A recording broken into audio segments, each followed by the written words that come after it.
आज हम भरद्वाज मुनि की कथा को तत्व की दृष्टि से समझने का प्रयास करेंगे, परंतु उससे पहले एक छोटा सा इंट्रोडक्शन रामायण के विषय में हमारे लिए उचित होगा।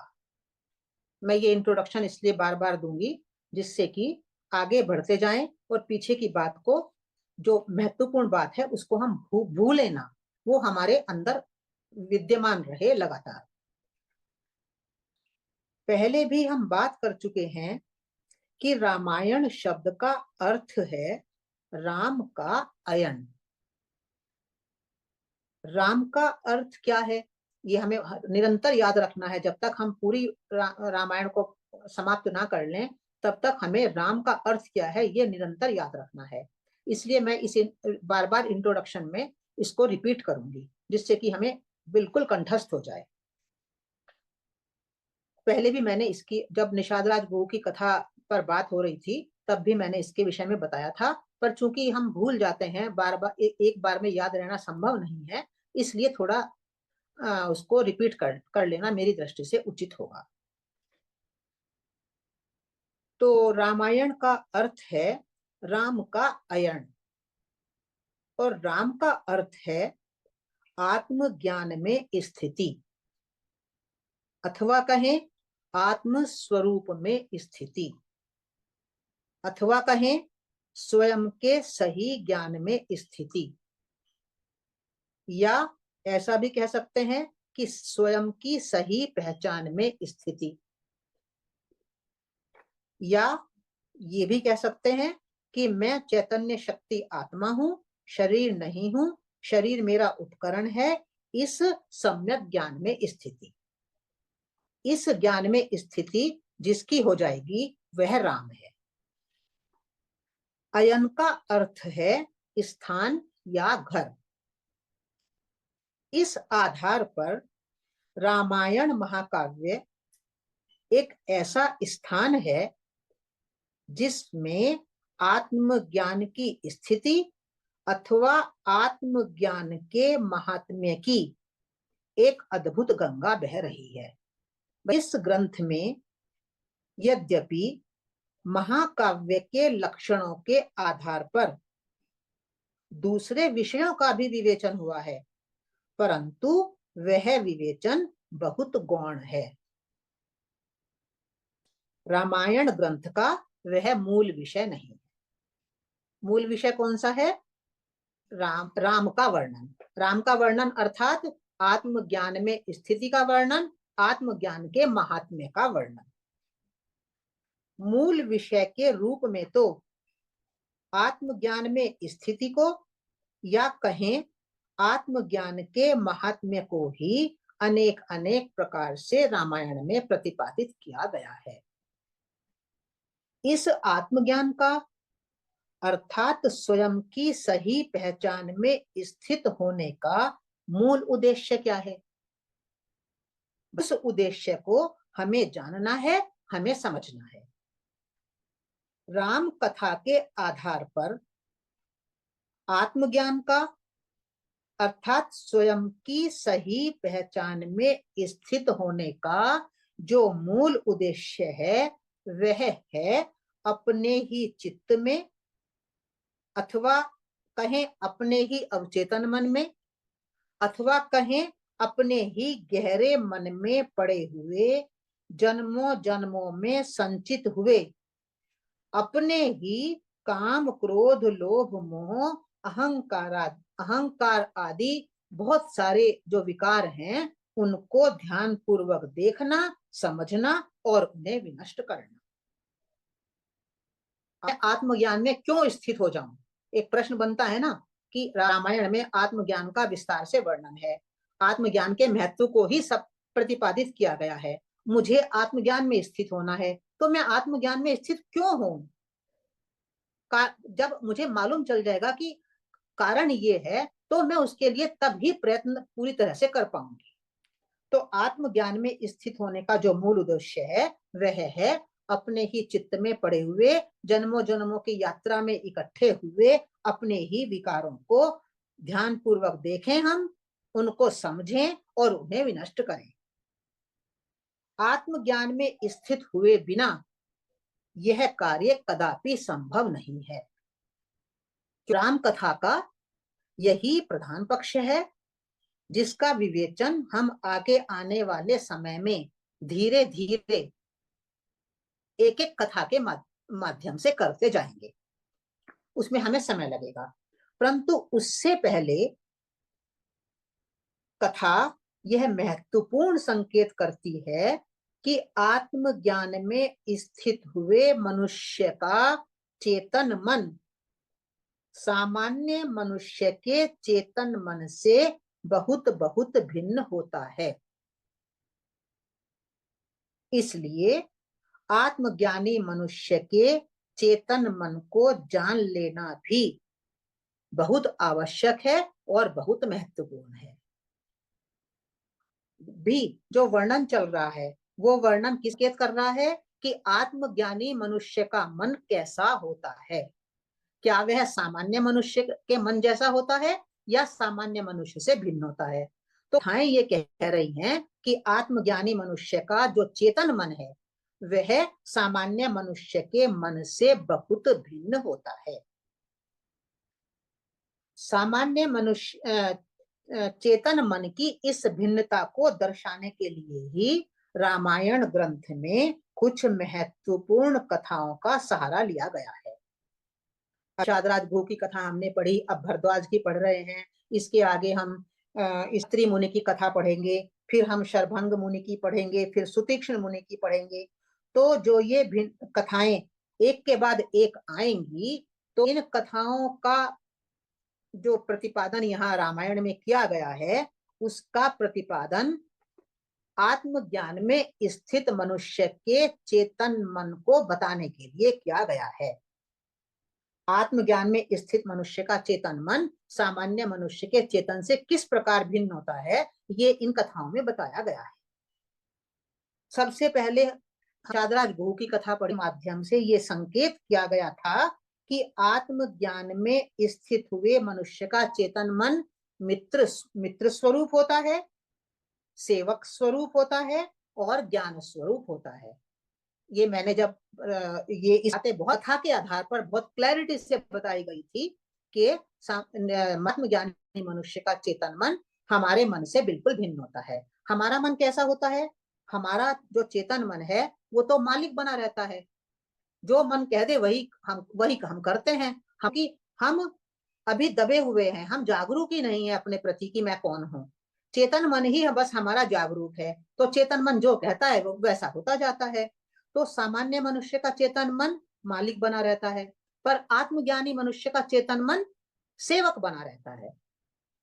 जैसा आत्मज्ञानी मनुष्य कहेगा वैसा ही मन करेगा। आत्मज्ञानी मनुष्य का चेतन मन उसे सही रास्तों पर ले जाता है, जो कल्याणकारी होते हैं हमारे जीवन के लिए। पर जो हमारे सामान्य मनुष्य का जो चेतन मन है वह हमें सही रास्तों पर बहुत बार नहीं लेकर जाता, भटका देता है, हम गलत रास्तों पर चले जाते हैं। तो निषाद राज भू की कथा के माध्यम से ये बताया गया था कि आत्मज्ञानी मनुष्य का चेतन मन मित्र स्वरूप होता है, सेवक स्वरूप होता है और ज्ञान स्वरूप होता है। उसको उन्होंने प्रतीकात्मक रूप में कहया कि राम निषाद राज गुहू से मिले, राम का मिलन निषाद राज गुहू से हुआ। अब इसी तरह से भरद्वाज मुनि की दूसरी कथा के माध्यम से भी ये दर्शाया गया है कि आत्मज्ञान में स्थित हुए मनुष्य का चेतन मन केवल बौद्धिक ज्ञान तक सीमित नहीं रहता, केवल सैद्धांतिक ज्ञान तक सीमित नहीं रहता, केवल शुष्क ज्ञान तक सीमित नहीं रहता। वह कैसा होता है? आत्मज्ञान में स्थित मनुष्य का चेतन मन ज्ञान की एक एक बूंद को अपने व्यवहार में उतारता है। या कहें दूसरे शब्दों में कहें कि आत्मज्ञानी मनुष्य का जो चेतन मन है वह आचरण परक हो जाता है। सामान्य मनुष्य का चेतन मन आचरण परक नहीं होता। हम ज्ञान की बहुत बातें भी कर लेते हैं, ज्ञान को दूसरों को बता भी देते हैं, ज्ञान को पढ़ते भी रहते हैं, पर व्यवहार में हम बहुत कम ही उतारते हैं, उतार ही नहीं पाते, उतारते नहीं। क्यों नहीं उतार पाते? क्योंकि मैं एब्सेंट हूं। मैं जो करने वाला हूं, मैं जो आत्मा हूं, जो कि इस शरीर रूपी उपकरण का मालिक है, वो अभी एब्सेंट है। जब वो प्रेजेंट होने लगे होगा, तब ही हम ज्ञान को आचरण में उतार पाएंगे। तो आत्मज्ञान में स्थित मनुष्य के अपने ही इस आचरण परक मन से मिलन को कथा में राम का भरद्वाज मुनि से मिलन कहकर इंगित किया गया है। देखिए कितनी प्रतीकात्मक रूप में किस तरह से उसको छिपाया गया है कि राम भरद्वाज मुनि से मिले। तो राम कोई एक दूसरा व्यक्ति है, भरद्वाज मुनि कोई दूसरे व्यक्ति हैं, ऐसा हमें लगता है। पर बताया क्या जा रहा है कि राम रूपी जो आत्मज्ञान में स्थित मनुष्य है, वह अपने ही आचरण परक मन से मिल रहा है, देख रहा है कि मेरा मन ये कैसा है। तो आत्मज्ञान में स्थित मनुष्य का अर्थात राम का चेतन मन ज्ञान की एक एक बात को व्यवहार में उतारने वाला हो जाता है, आचरण परक उसका जीवन हो जाता है। तो ये भरद्वाज मुनि का एक छोटा सा बहुत लाइन में ये सार है, इसलिए मैंने प्रारंभ में बताया है, जिससे कि आगे जो प्रतीकों की बात होगी तो उसमें हमें जो ये एक सेंटर पॉइंट है इस कथा का, वो हमारे मन में रहे। तो अब हम भरद्वाज मुनि के कथा को समझने का प्रयास करेंगे, उसके एक एक प्रतीक को समझेंगे। भरद्वाज मुनि की कथा को हमने अयोध्या कांड में जो विस्तार से पढ़ा था।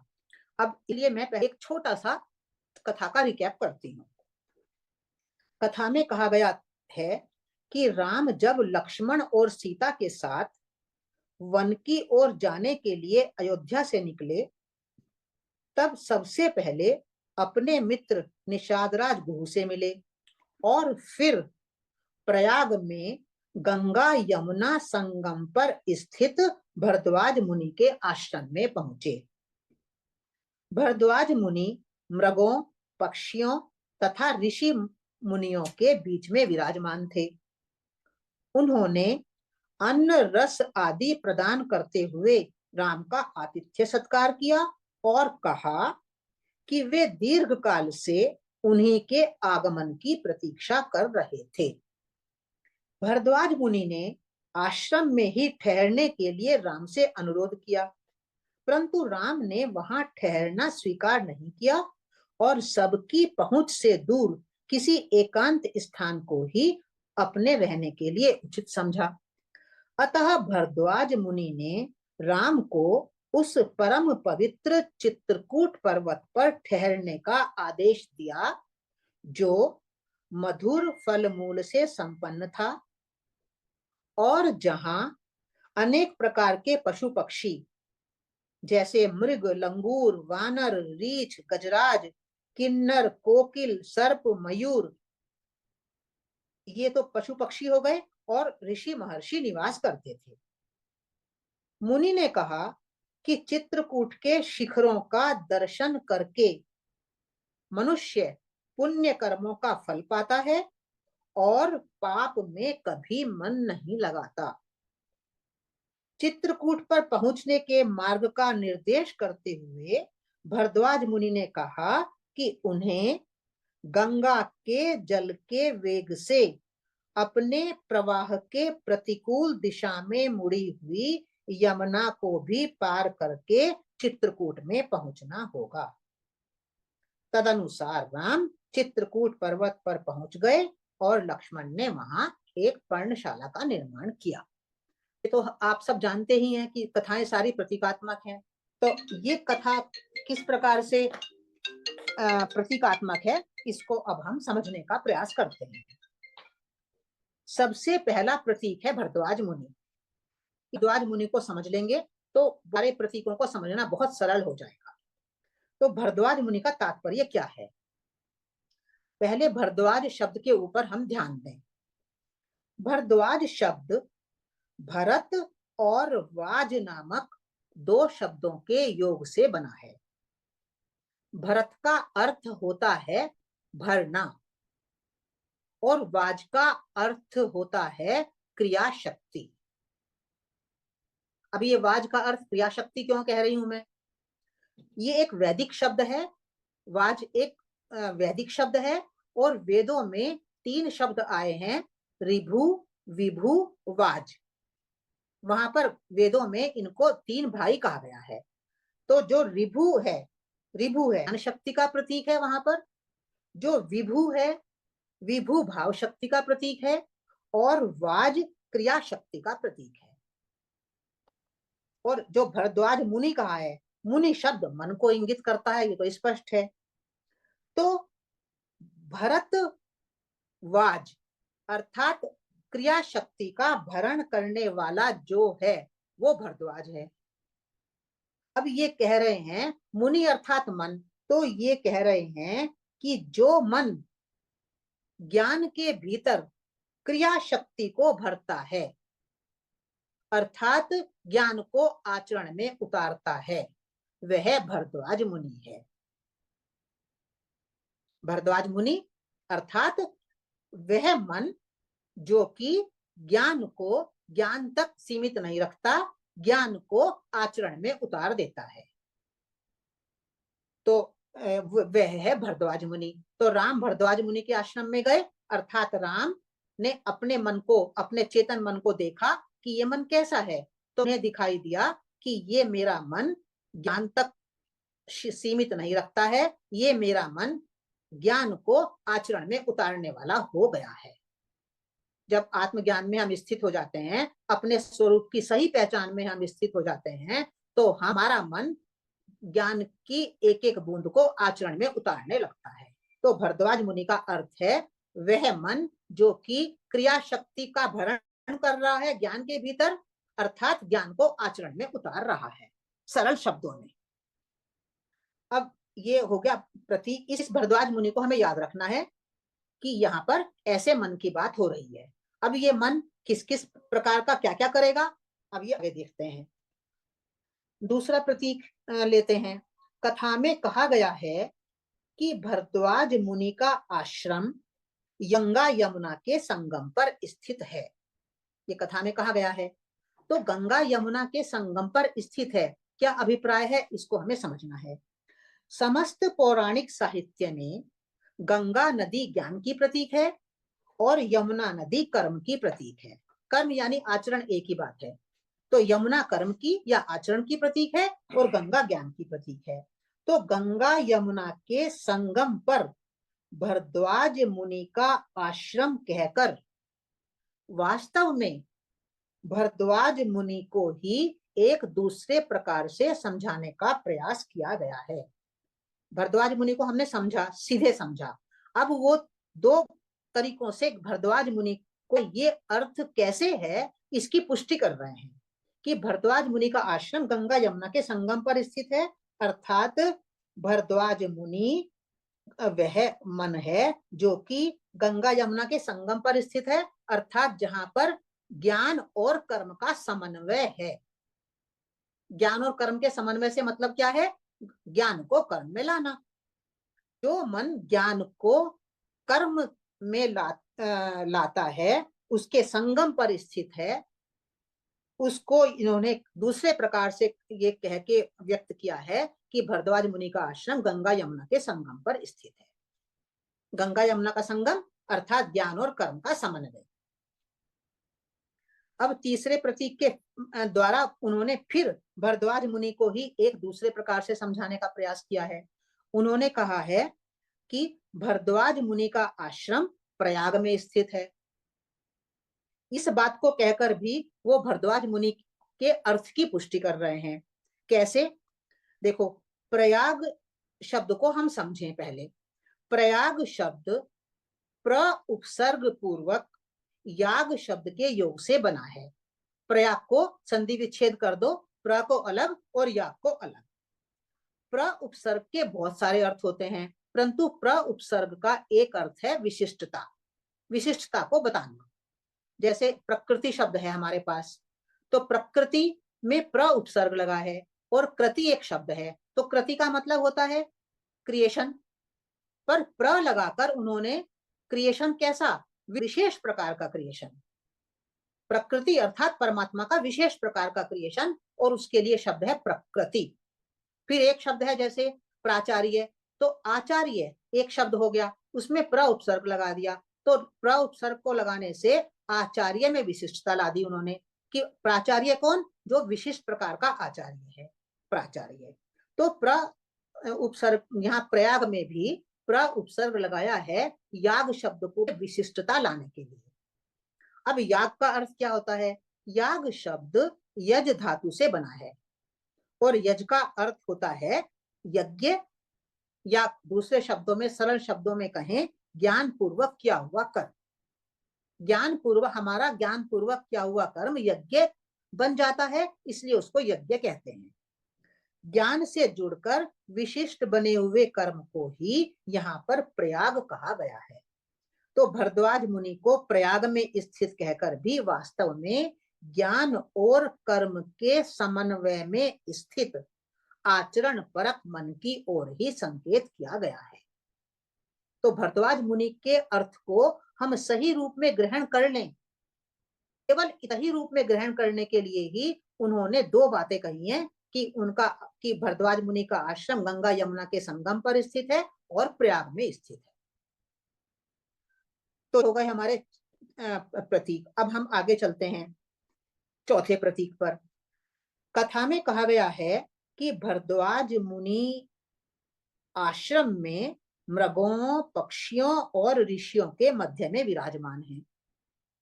तो क्या मृग, उनके चारों तरफ मृग बैठे हैं? क्या पक्षी बैठे हैं?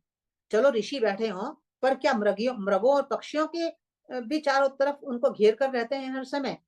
नहीं, हमें यहाँ पर मृग का, पक्षी का और ऋषि का अर्थ समझना पड़ेगा। जो मृग शब्द है, पूरे पौराणिक साहित्य में जहां भी मृग शब्द आएगा, तो मृग शब्द अन्वेषण अर्थ वाली मृग धातु से बना है। अगर डिक्शनरी खोलेंगे तो मृग शब्द का अर्थ है खोज करना, अन्वेषण करना। तो यहाँ पर कहा है कि भरद्वाज मुनि मृगों से घिरे हैं, तो इसका तात्पर्य है कि उनका मन अन्वेषण परक विचारों से घिरा है। तो जो हमारा आचरण परक मन है, वह मन कैसा होता है? वह अन्वेषण परक भी होता है। उसका ध्यान खोज की तरफ रहता है, अन्वेषण की तरफ रहता है कि ये कैसे हुआ, ये कैसे बना।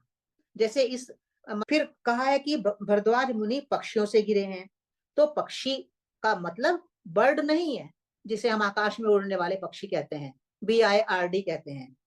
पक्षी शब्द का प्रयोग पौराणिक साहित्य में मन रूपी आकाश में उड़ने वाले उच्च विचारों के लिए किया जाता है। मतलब हमारे भीतर जो विचार चल रहे हैं, तो विचार कहाँ चल रहे हैं? हमारे मन रूपी आकाश में। जब आप मेडिटेशन करते हो तो क्या करते हो? हमारे मन रूपी आकाश में उच्च कोटि के विचार उड़ते रहते हैं, चलते रहते हैं। तो इसलिए यहाँ पर कहा है कि भरद्वाज मुनि पक्षियों से घिरे हैं। फिर कहा है कि ऋषियों से घिरे हैं, ऋषियों के मध्य में विराजमान हैं। तो ऋषि शब्द हमारे श्रेष्ठ विचारों का वाचक है। तो श्रेष्ठ विचार यानी ऋषि विचार, श्रेष्ठ विचार। तो भरद्वाज मुनि को मृगों के, पक्षियों के और ऋषियों के मध्य में विराजमान कहकर ये संकेत किया गया है कि आचरण परक मन सदा अन्वेषण परक होता है, उच्च विचारों से युक्त होता है, श्रेष्ठ विचारों से भरा रहता है। ये चौथा प्रतीक हो गया। अब पांचवा प्रतीक लेते हैं। वहां कहा गया है कथा में कि भरद्वाज मुनि दीर्घ काल से राम के आगमन की प्रतीक्षा कर रहे थे, और जब राम आए तो उन्होंने राम को अन्न रस आदि प्रदान किया। तो भरद्वाज मुनि दीर्घ काल से राम की प्रतीक्षा कर रहे थे, क्या तात्पर्य है इसका? प्रस्तुत कथन से ये महत्वपूर्ण संकेत किया गया है कि जब तक मनुष्य अपने वास्तविक स्वरूप आत्म स्वरूप को पहचान नहीं लेता, तब तक जीवन व्यवहार में ज्ञान को भी उतार नहीं पाता।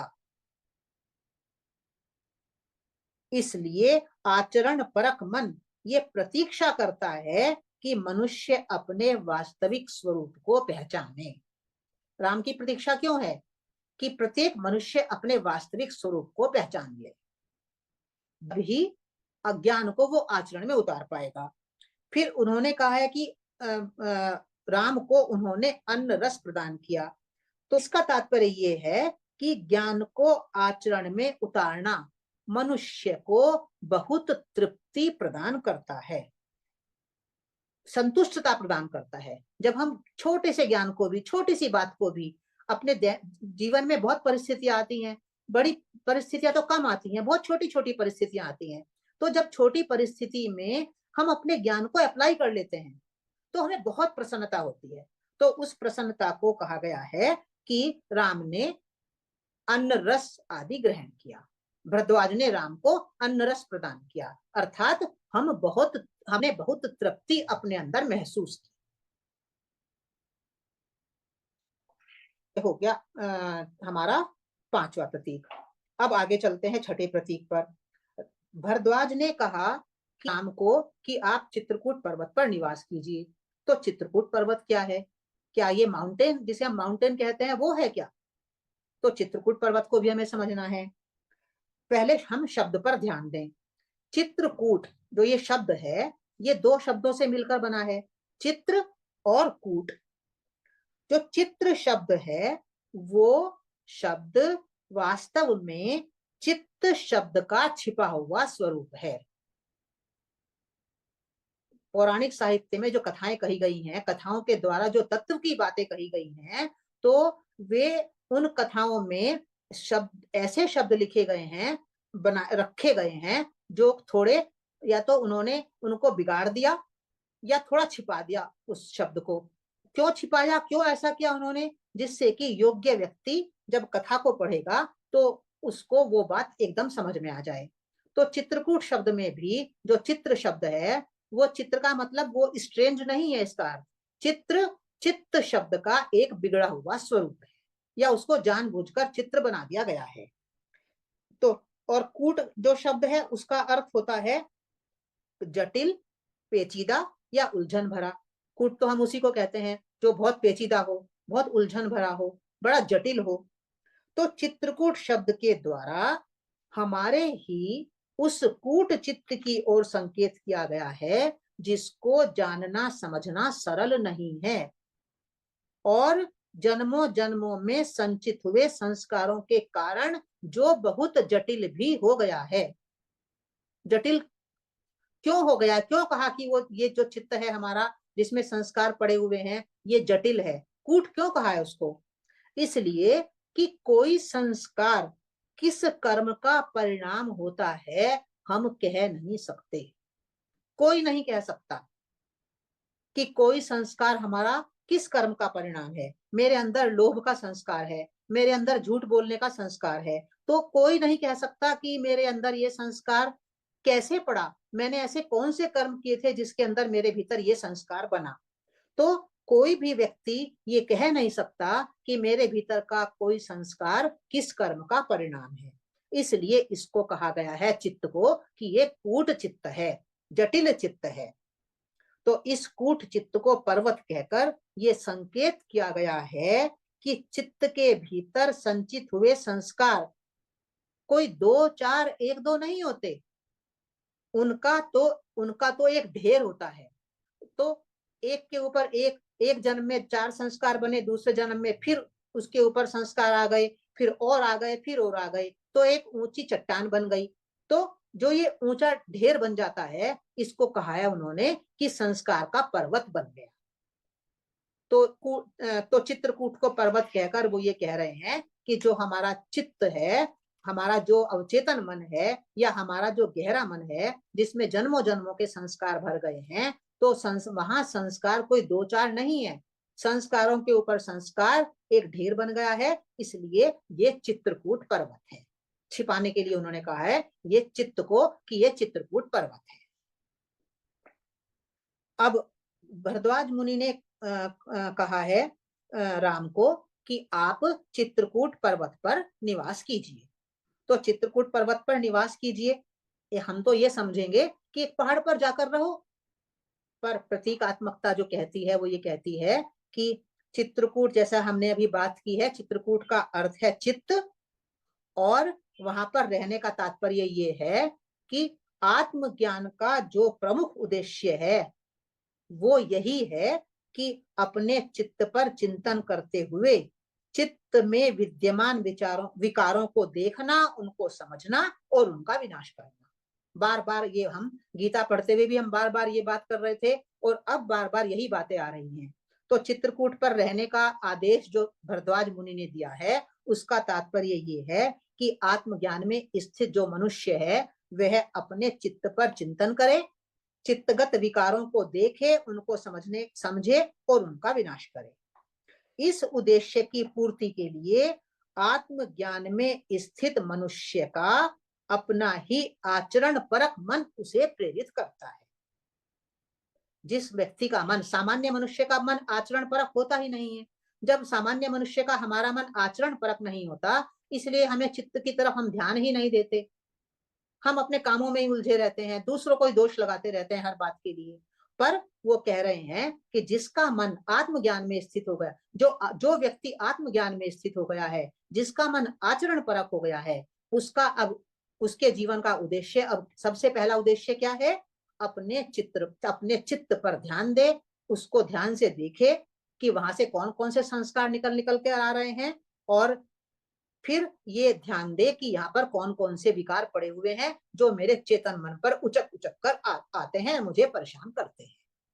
तो भरद्वाज मुनि द्वारा राम को चित्रकूट पर्वत पर रहने का आदेश देने का अर्थ है आत्मज्ञान में स्थित मनुष्य का अपने चित्त पर ध्यान देना और उस पर विचार करना।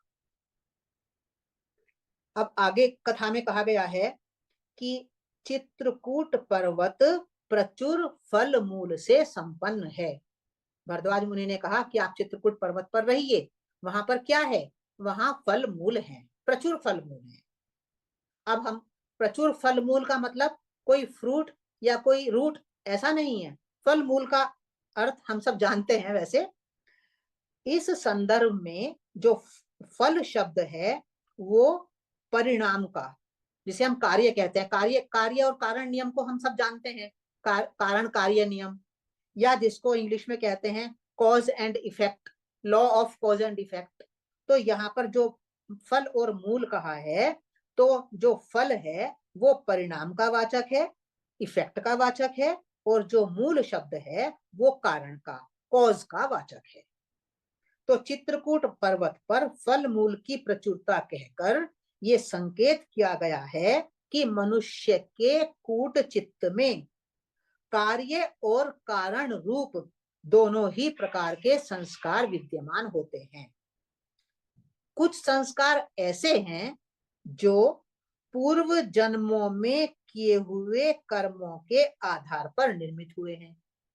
हमने पूर्व जन्म में कौन से काम किए, उसके आधार पर कुछ संस्कार निर्मित हो गए, तो और वो वर्तमान में फल देने के लिए तत्पर हैं।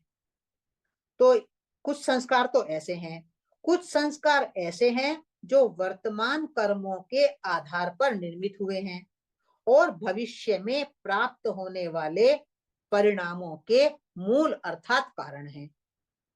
भाई कुछ काम जो हम आज कर रहे हैं, वे जो आज कर रहे हैं हम कर्म, उसके संस्कार बनेंगे, तो वे संस्कार भविष्य में फल देंगे।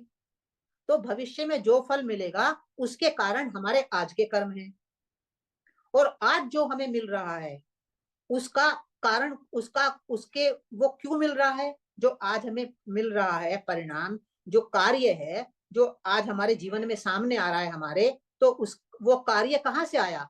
वो पहले जन्मों में किए हुए कर्मों के परिणाम स्वरूप हमें मिल रहा है। तो हमारे चित्त में दोनों प्रकार के संस्कार विद्यमान होते हैं, कुछ फल रूप होते हैं, कुछ मूल रूप होते हैं। तो इसको प्रतीकात्मक भाषा में उन्होंने कहा है कि चित्रकूट पर्वत पर प्रचुर फल मूल विद्यमान है, अर्थात हमारे अवचेतन मन में, हमारे चित्त में दोनों प्रकार के संस्कार विद्यमान हैं, कुछ फल रूप, कुछ मूल रूप, कुछ कॉज रूप, कुछ इफेक्ट रूप, या दूसरे प्रकार से कहें कुछ कारण रूप, कुछ कार्य रूप। अब आगे बढ़ते हैं। नवा प्रतीक। ये भी कहा गया है कथा में कि चित्रकूट पर्वत पर अनेक प्रकार के पशुओं का, पक्षियों का और ऋषियों का निवास है। तो इसको हम कैसे समझें? तो मैंने इसको समझने का जो प्रयास किया वो थोड़ा इस प्रकार से किया है कि प्रत्येक मनुष्य के चित्त में 5 प्रकार के संस्कार विद्यमान होते हैं।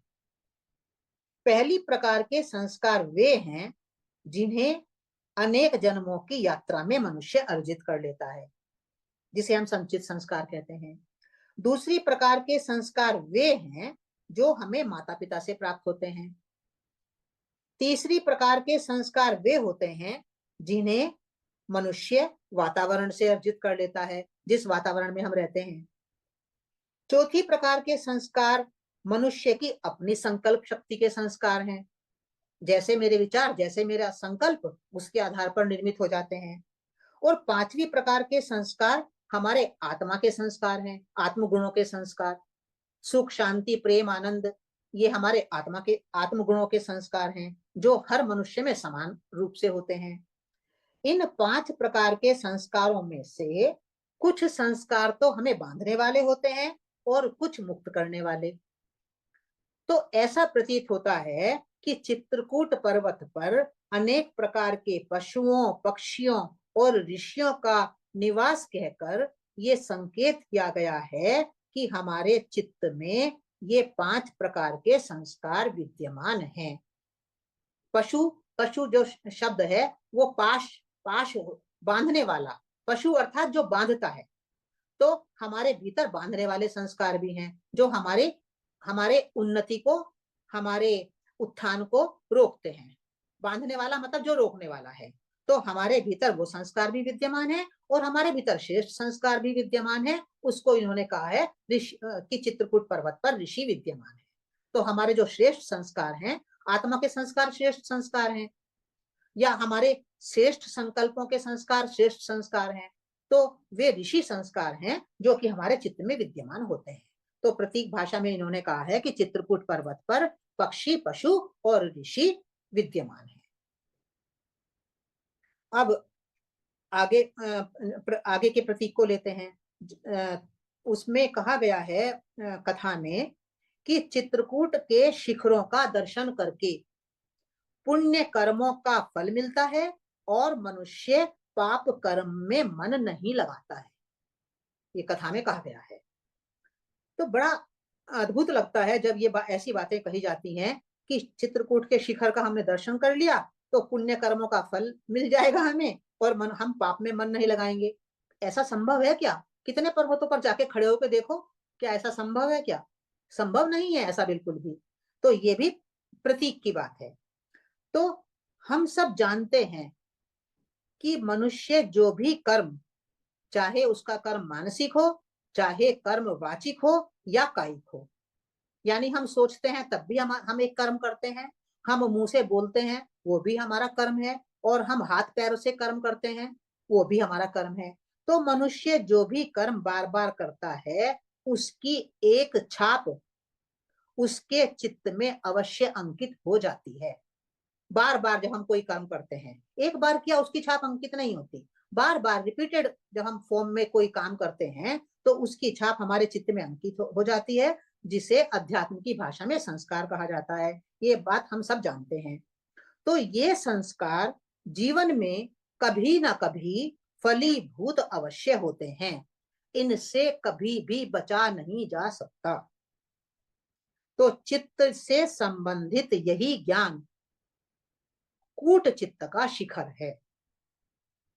अगर अधिकांश जब आप मिलते हैं लोगों से तो आप ध्यान देंगे कि चित्त का तो और संस्कारों का तो, कि चित्त में संस्कार जमा करने वाले हम स्वयं हैं। कोई दूसरा आकर हमारे चित्त में संस्कारों को जमा नहीं करता, उसके सब उसका उत्तरदायित्व तो हमारा है। तो ये व्यक्ति इस बात को जानता ही नहीं है, इस बात को लोग जानते ही नहीं है। यदि व्यक्ति इस बात को जान जाए कि हमारे ही कर्म की छाप हमारे चित्त में अंकित होती है और वो हम ही अंकित करते हैं, अगर ये व्यक्ति समझ ले और ये समझ ले कि जो हमने इकट्ठा किया है अपने चित्त में वो फलीभूत अवश्य होगा, उससे कोई बच नहीं सकता। अगर ये ज्ञान मनुष्य को समझ में आ जाए तो इसको उन्होंने कहा है कि ये ऊट चित्त का शिखर है। मतलब शिखर मतलब सबसे ऊंचा ज्ञान है चित्त के संबंध में। अगर इसको सम्यक रूपेण समझकर मनुष्य चले तो वह गलत कर्म करने से बच सकता है और सदकर्म की ओर प्रवृत्त हो सकता है।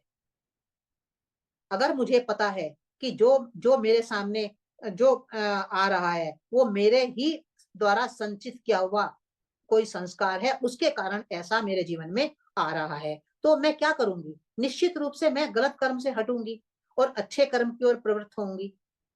और जिसको पता ही नहीं है तो वो तो दूसरों पर दोषारोपण ही करेगा। तो इसलिए वो कह रहे हैं कि चित्रकूट के शिखरों का दर्शन करके पुण्य कर्म का फल मिलता है। अर्थात मैंने कुछ पुण्य किया होगा और उसका कर्म ये मेरे सामने, उसका फल मेरे सामने आ रहा है, इस बात को समझकर व्यक्ति अहंकार नहीं करेगा, अभिमान से घिरेगा नहीं। और दूसरा क्या होगा कि ये कुछ गलत मेरे जीवन में आ रहा है तो वह समझेगा कि ये मेरा ही किया हुआ है, उसी का परिणाम है, तो फिर वह पाप कर्म में मन नहीं लगाएगा। तो इन दो बातों को इन्होंने कहा है कि पुण्य कर्मों का फल मिलता है, यानी तो इसका तात्पर्य क्या हुआ? हम अभिमान से ग्रस्त नहीं होते जब अच्छी परिस्थितियां हमारे जीवन में आती हैं। और कहा है पाप कर्म में मन नहीं लगता, तो हम पाप कर्म से हटते हैं निश्चित रूप से। तो ये हो गया कथा में जो कहा गया है कि चित्रकूट के शिखरों का दर्शन करके पुण्य कर्मों का फल मिलता है और मनुष्य पाप कर्म में मन नहीं लगाता है। अब आगे बढ़ते हैं। अब आगे जो बात कही जा रही है यह बहुत बहुत इंपॉर्टेंट है और थोड़ी कठिन सी भी है। कहा गया है कथा में कि चित्रकूट में पहुंचने के लिए भरद्वाज मुनि ने यमुना को भी पार करने का निर्देश दिया। कौन सी यमुना? कौन सी यमुना? वह यमुना जो गंगा के जल के वेग से प्रतिकूल दिशा में मुड़ गई है। दो बातें एक साथ कही है उन्होंने एक सेंटेंस में। एक ये कहा कि राम तुम यमुना को भी तुम्हें पार करना है, और फिर कहा कि कौन सी यमुना? उस यमुना को जो कि गंगा के प्रबल वेग से अपने प्रवाह के प्रतिकूल दिशा में मुड़ गई है। अब तात्पर्य क्या है इन दोनों बातों का? तो ये संकेत किया गया है यहाँ कि श्रेष्ठ कर्मों को देखो। मैंने अभी अभी जब पहला प्रतीक पे दूसरे प्रतीक पर मैं बात कर रही थी तो मैंने कहा था कि समस्त पौराणिक साहित्य में गंगा नदी ज्ञान की प्रतीक है और यमुना नदी कर्म की प्रतीक है। तो यहाँ पर उन्होंने कहा है कि तुम्हें यमुना को भी पार करना है। तो ऐसा कहने का तात्पर्य क्या है? यहाँ यमुना को पार करने का जो ये बात कही गई है उससे ये संकेत किया गया है कि श्रेष्ठ कर्मों को संपन्न करते हुए भी मनुष्य को चित्त पर ध्यान देना आवश्यक है। यमुना को पार करके चित्रकूट पर पहुंचो, अर्थात श्रेष्ठ कर्मों को संपन्न करते हुए भी अपने चित्त पर ध्यान दो, क्योंकि श्रेष्ठ कर्मों को संपन्न करता हुआ भी मनुष्य काम क्रोध लोभ मोह अहंकार आदि विकारों के वशीभूत होता ही है। होता है, हम सब जानते हैं। अनेक बार तो अपने मन के विपरीत किसी परिस्थिति के उपस्थित होने मात्र से मन के भीतर प्रतिक्रिया स्वरूप ढेरों विचार उत्पन्न हो जाते हैं, और ये ढेरों विचार जो प्रतिक्रिया स्वरूप उत्पन्न हुए मेरे भीतर, वे मनुष्य के मन को इतना वशीभूत कर लेते हैं कि स्वयं मनुष्य को ही आश्चर्य होता है। श्रेष्ठ कर्म किया हमने, पर किसी कारण से कोई परिस्थिति बनी, किसी ने कुछ कहा, प्रतिक्रिया स्वरूप विचार आए, उन विचारों ने इतना वशीभूत कर लिया मन को कि हमें आश्चर्य होता है कि ये कैसे हो गया, ऐसे गलत विचार मेरे भीतर कैसे आए। एक उदाहरण से मैं इसको समझाने का प्रयास करती हूँ, और वो उदाहरण मैंने पकड़ा। हमारे एक मित्र हैं, उन्होंने मुझे ये बात बताई थी कि मैं सहायता में काम करता हूँ, वहां पर MY हॉस्पिटल है, वहां सहायता में वो काम करते थे, बहुत अच्छा काम कर रहे थे, श्रेष्ठ कर्म कर रहे थे। पर श्रेष्ठ कर्म करते हुए भी भिन्न भिन्न प्रकार के विचार सहायता के लिए आते थे। और भाई जब व्यक्ति आएगा तो वो कुछ ऐसा भी बोल सकता है जो कि आपको अच्छा ना लगे, तो उनके अंदर बहुत रिएक्शन पैदा होता था मन में। तो एक दिन उन्हें मुझे बताया कि मैं काम तो अच्छा कर रहा हूँ बहुत, पर बहुत रिएक्शन मेरे भीतर पैदा होता है लोगों की बातों को सुनकर, तो क्या करूं। तो तब तो यहाँ यहाँ पर उसी बात को कहा जा रहा है कि श्रेष्ठ कर्म करते हुए भी ऐसा नहीं है कि आपका जो मन है वो व्यर्थ के विचारों को उत्पन्न ना करे, व्यर्थ के विचार भी से उत्पन्न हो जाते हैं। तो सेवा जैसा श्रेष्ठ कार्य करते हुए भी किसी के व्यवहार से मनुष्य प्रतिक्रिया स्वरूप क्रोधित हो जाता है, जोर जोर से भी बोलने लगता है कभी कभी, और दूसरे की बात को व्यर्थ में काटने भी लगता है, कि सहन भी नहीं करता है, और फिर आखिर में क्या होता है, स्वयं भी हर्ट हो जाता है, स्वयं भी पीड़ित हो जाता है। तो ऐसे विकार जो चित्त से संबंध रखते हैं और चित्त से निकलकर तुरंत मन के स्तर पर पहुंच जाते हैं। तो ये जो जोर जोर से मतलब प्रतिक्रिया हुई और व्यक्ति क्रोधित हो गया, जोर जोर से बोलने लगा, तो ये जानबूझ के नहीं कर रहा है, वो ये चित्त में संस्कार पड़ा हुआ है, वो संस्कार चेतन मन पे आ जाता है और ये सब काम मनुष्य से करा देता है। तो श्रेष्ठ कर्म करते हुए भी विकार मुक्त रहने के लिए चित्त पर ध्यान देना आवश्यक है, और चित्त पर ध्यान देना तभी संभव है जब मनुष्य अपने वास्तविक स्वरूप को पहचान कर ज्ञान को अपने आचरण में उतारने लगे। तो जो कथा में कहा जा रहा है कि भरद्वाज मुनि ने कहा है कि राम को कि तुम यमुना नदी को पार करके चित्रकूट पर पहुंचो, तो यमुना नदी को पार करने का अर्थ ये है कि भले ही आप श्रेष्ठ कर्म कर रहे हो, वो श्रेष्ठ कर्म अपनी जगह है, पर चित्त पर ध्यान देना अपनी जगह है, चित्त पर ध्यान देना आवश्यक है, क्योंकि वहीं से संस्कार निकल निकल कर आपके श्रेष्ठ कर्म को भी व्यर्थ कर देते हैं, बेकार कर देते हैं।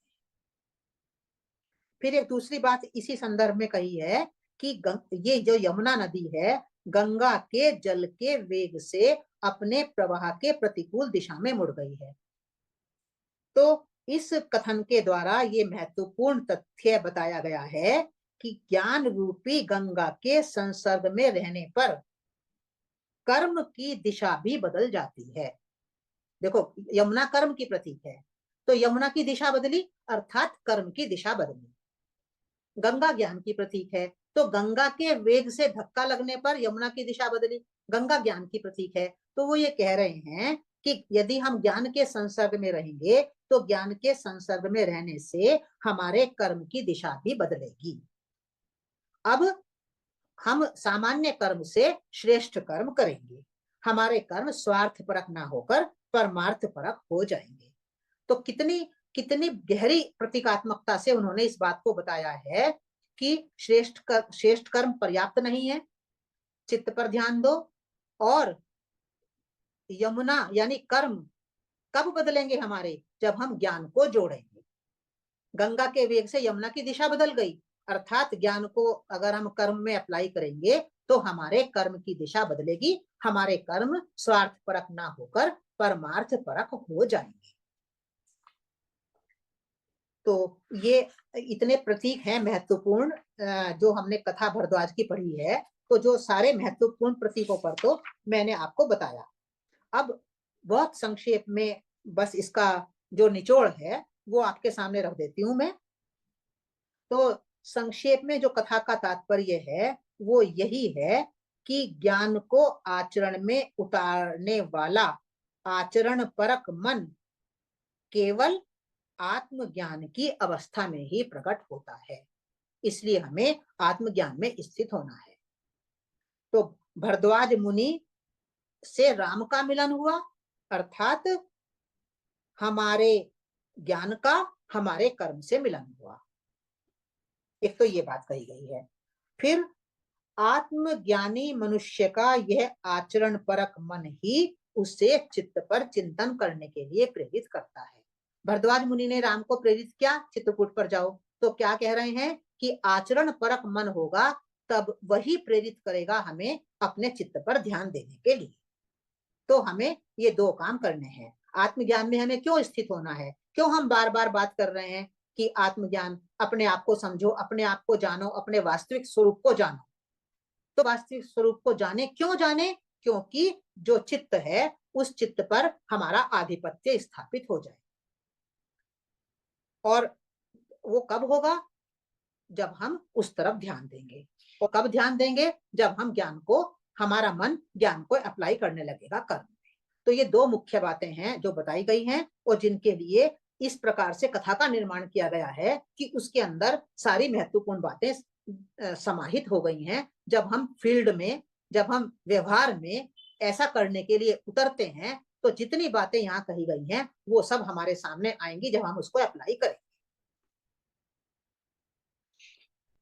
तो बानुका भरद्वाज मुनि के आश्रम में जाना, भरद्वाज मुनि का अपने पक्षियों पशुओं से घिरा रहना, पक्षियों से ऋषियों से घिरा रहना, फिर उनका बोलना कि आप यहीं विश्राम कीजिए, पर राम का मना कर देना, राम का कहना कि मुझे तो अन्यत्र जाना है, तो भरत का कहना कि चित्रकूट पर्वत पर जाइए। वो गए वहां, उन्होंने कहा यमुना को पार करके जाइए, वो वहां यमुना को पार करके गए और वहां पर चित्रकूट पर क्या क्या है, वहां पर पशु पक्षी ऋषियों का निवास है। और वहां पर फिर उन्होंने पर्णशाला बनाकर वहां पर निवास किया। अब एक शब्द रह गया, देखिए, लक्ष्मण ने पर्णशाला का निर्माण किया। तो ये पर्णशाला क्या है? अभी तो हम समझते हैं कि पत्तों से एक कोई आश्रम बना दिया, तो पर्णशाला का अर्थ यहाँ पर पत्तों से बनाया हुआ कोई आश्रम नहीं है।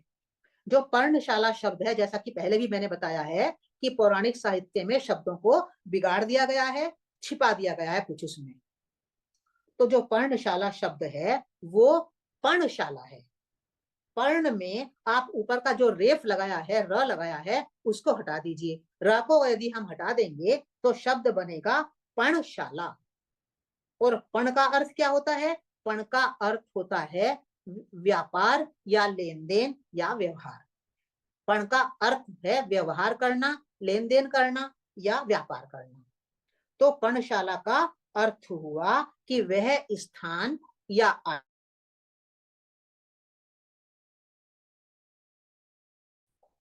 तो चित्त से लेन देन हमारा 24 घंटे चल रहा है।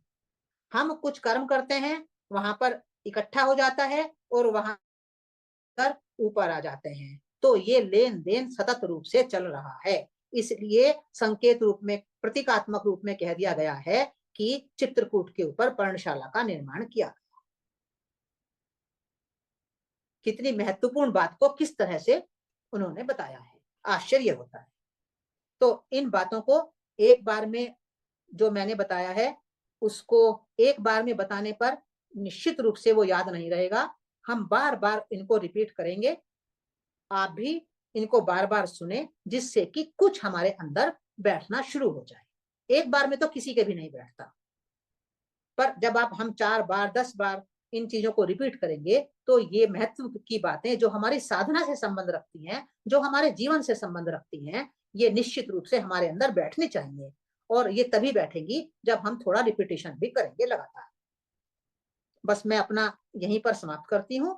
भरद्वाज मुनि की कथा का जो तत्व की बातें हैं वो मैंने आपके सामने रख दी।